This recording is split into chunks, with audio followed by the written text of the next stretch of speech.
നമസ്കാരം. വാർത്തകളും വിശകലനങ്ങളുമായി news afternoon ആരംഭിക്കുന്നു. നോക്കാം തലക്കെട്ടുകൾ.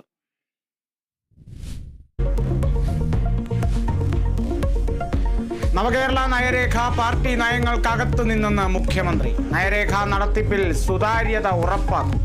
നടപ്പാക്കുക ജനങ്ങളോട് വിശദീകരിച്ച ശേഷം. സെസ് ചുമത്തുന്നത് സാധ്യത മാത്രം.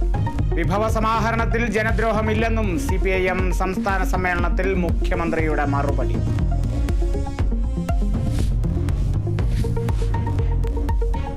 CPIM സംസ്ഥാന സമിതിയിൽ 20ഓളം പുതുമുഖങ്ങളെന്ന് സൂചന. മന്ത്രി Veena George, V Vaseef, VK Sanoj, Jaick C Thomas തുടങ്ങിയവർ പരിഗണനയിൽ. VK ശ്രീമതി, ആനാവൂർ നാഗപ്പൻ അടക്കമുള്ള മുതിർന്ന നേതാക്കൾ ഒഴിയും. സംസ്ഥാന സമ്മേളനത്തിന് കൊല്ലത്ത് ഇന്ന് കൊടിയിറക്കും.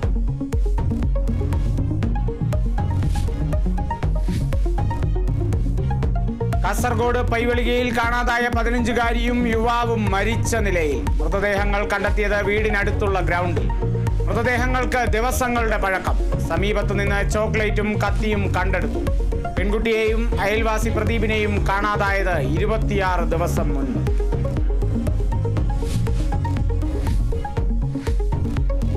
ADM നവീൻ ബാബു അഴിമതി നടത്തിയതായി കണ്ടെത്തിയിട്ടില്ലെന്ന് റവന്യൂ മന്ത്രി K രാജൻ. ഗൂഢാലോചന അന്വേഷിക്കാൻ റവന്യൂ വകുപ്പിന് കഴിയില്ല. നവീന്റെ കുടുംബത്തിനൊപ്പമെന്നും കുറ്റക്കാർ ശിക്ഷിക്കപ്പെടണമെന്നും CPI സംസ്ഥാന സെക്രട്ടറി ബിനോയ് വിശ്വം. മരണത്തിന് ഉത്തരവാദി PP ദിവ്യ തന്നെയെന്ന് പ്രതിപക്ഷ നേതാവ്. സർക്കാരും പ്രതിക്കൂട്ടിലെന്ന് VD സതീശൻ.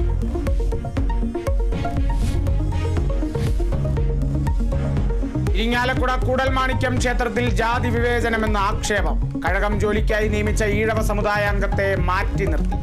വിവേചനം നേരിട്ടത് ദേവസ്വം ബോർഡ് പരീക്ഷ എഴുതി നിയമിതനായ ആര്യനാട് സ്വദേശി ബാലുവിന്. തന്ത്രിമാരുടെ സമ്മർദ്ദം മൂലം കഴകം ജോലിയിൽ ഓഫീസ് ജോലികളിലേക്ക് മാറ്റിയെന്ന് ആരോപണം.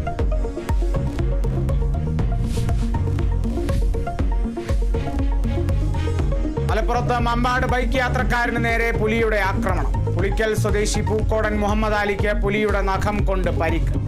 പെരിന്തൽമണ്ണ തിരൂർക്കാട്ട് 3 പേർക്ക് കുറുനരിയുടെ കടിയേറ്റു. നിലമ്പൂർ അകമ്പാടത്ത് വീടിന് നേരെ കാട്ടാന ആക്രമണം.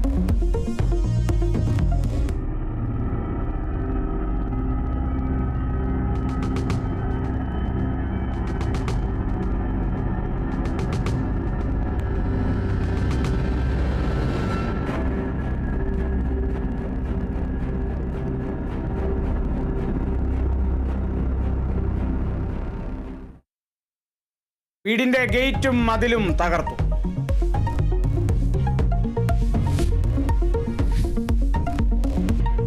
ചാമ്പ്യൻസ് ട്രോഫി ക്രിക്കറ്റിൽ ഇന്ന് കിരീട പോരാട്ടം. ഫൈനലിൽ ഇന്ത്യയുടെ എതിരാളികൾ ന്യൂസിലൻഡ്. 3ാം കിരീടം ലക്ഷ്യമിട്ട് ഇന്ത്യ. മത്സരം ഉച്ചയ്ക്ക് 2:30 ദുബായ്.